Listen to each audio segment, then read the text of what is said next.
have Armaiti May. She's a doctor of veterinary medicine and an animal rights advocate and veterinarian practicing in the LA area. She became a vegan and activist while a student at UC Berkeley, where she helped improve the vegan cafeteria options in the dorms and put on several vegan giveaway events on campus. As a vet student at UC Davis, Armaiti helped coordinate a surgery training wet lab using ethical source cadavers from a body will donation program as humane alternative to the school's terminal surgeries, which were subsequently dropped from the small animal surgery curriculum. She also volunteered with the rural area veterinary services to provide free care and sterilization surgeries to dogs, cats, and horses in economically disadvantaged communities. Dr. May plans to have her own vegan veterinary practice one day and incorporate animal advocacy into the practice. Please welcome Armaiti.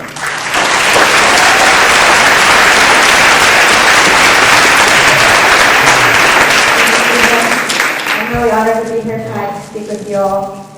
Thank you, Alex, for this opportunity. I admire and respect all of you for your compassion, courage, and commitment. Of all the social causes, I think the pursuit of animal liberation is the most noble because we're speaking for those who can't speak for themselves.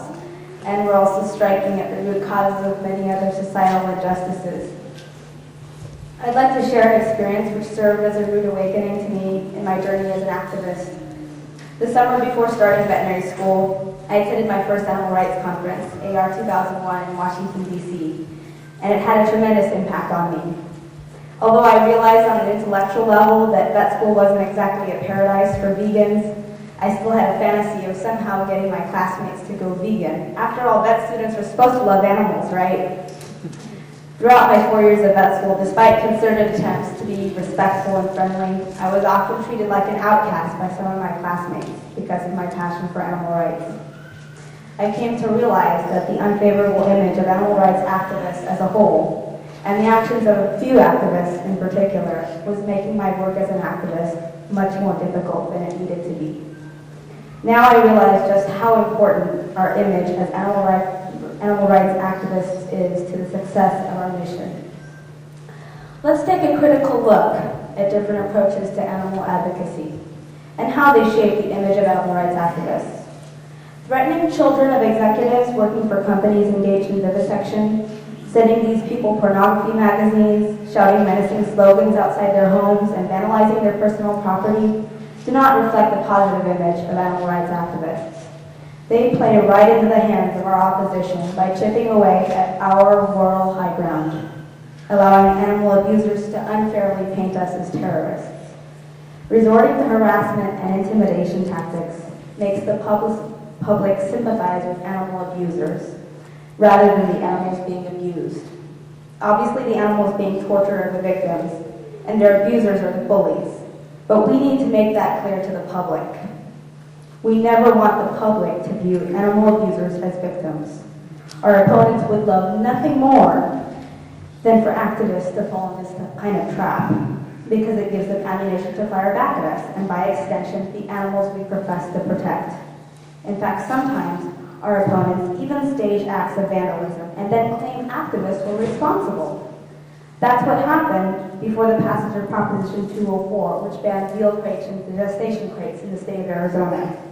The public was overwhelmingly supportive of the measure, but in the weeks prior to its passage, opponents of Prop 204 were so desperate to gain public sympathy, they actually resorted to faking vandalism at their own offices and falsely accused animal activists as the perpetrators. When considering the merit of an action, it's important to consider not only whether the action is morally justifiable, but also whether it's strategically effective.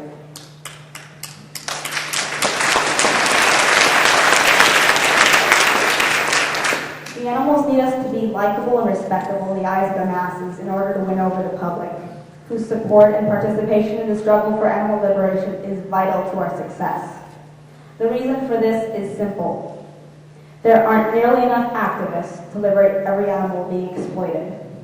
In order to gain activists, our image should be one which reflects the goodness which is at the core of what our movement is all about: compassion and non-injury to all animals, including humans.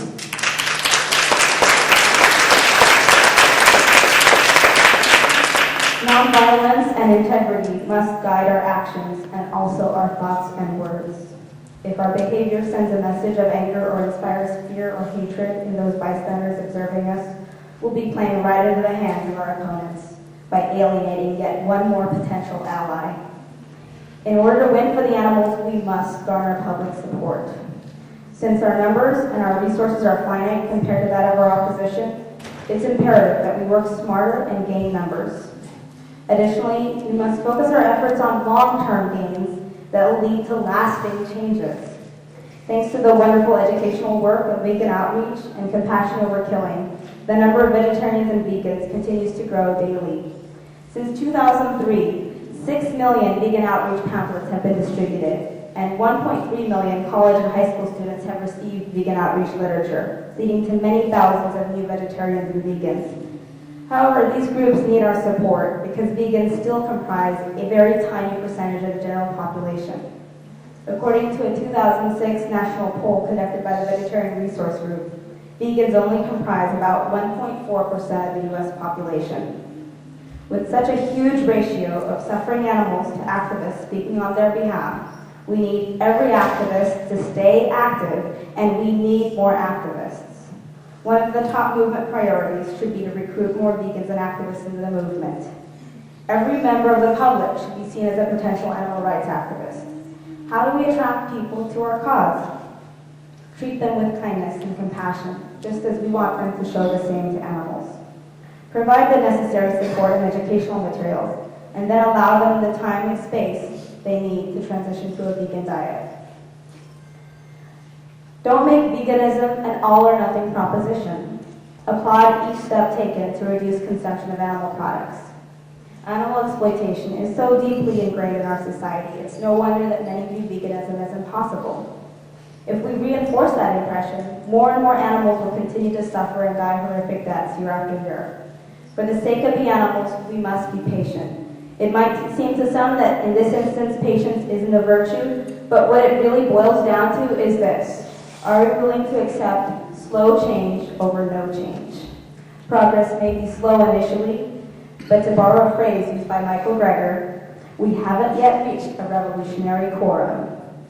Once we do, the rate of vegans joining the movement will accelerate and our movement will grow. Since vegans are still in the minority, when it comes to recruiting more people into the movement, public perception is crucial. We need to improve the public's perception of animal rights activists.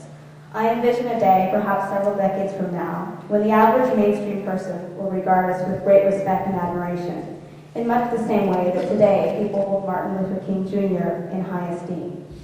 To bring that day closer, we have to conduct ourselves with such integrity, compassion, and clarity of purpose that no one can find fault in us. Now let's examine the effect of a well-coordinated open rescue on public opinion. If after carefully documenting horrible conditions on an egg farm and notifying the authorities of these conditions, no corrective measure is taken, and activists then go in and rescue the birds, these activists will be seen as heroes, not villains, in the eyes of the public. More importantly, it'll inspire sympathy for the abused animals in question, not the animal abusers. That's what we want. And it will make passage of laws to abolish battery cages that much easier for mainstream activists. For us to effectively open the hearts and minds of the public, we must take actions which inspire feelings of sympathy for the animals, not feelings of sympathy for our opposition, not feelings of lust for half-naked models. To win hearts and minds, the focus of our educational outreach and actions should remain on the animals and what they are going through. Now let's talk about the importance of monitoring our emotions.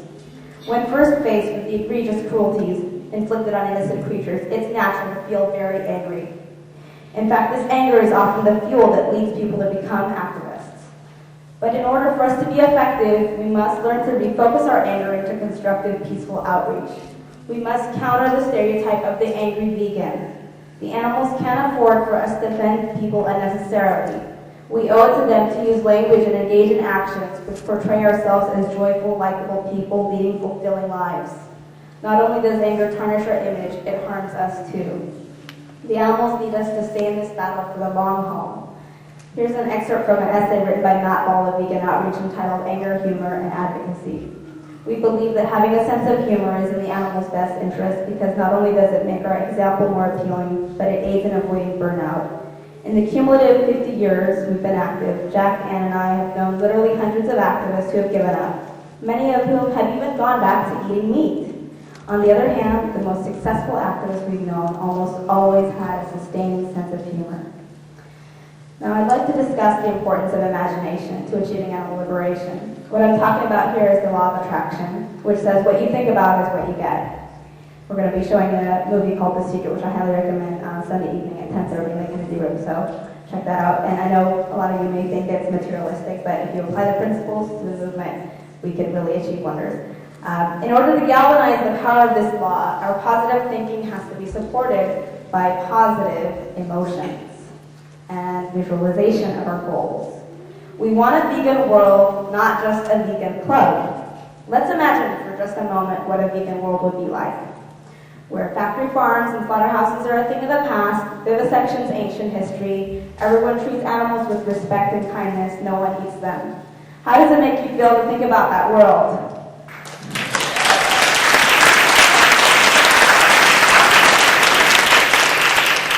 Doesn't it fill you with a sense of happiness, fulfillment, and pride that you were a part of the struggle? Does it make you want to jump for joy? These are the feelings of hope and optimism we need to tap into on a daily basis to make the dream of animal liberation a reality. There are billions of animals enduring unimaginable suffering, but if all we focus on is their suffering, their liberation will remain a distant wish, not a reality. So let's keep our eyes on the prize.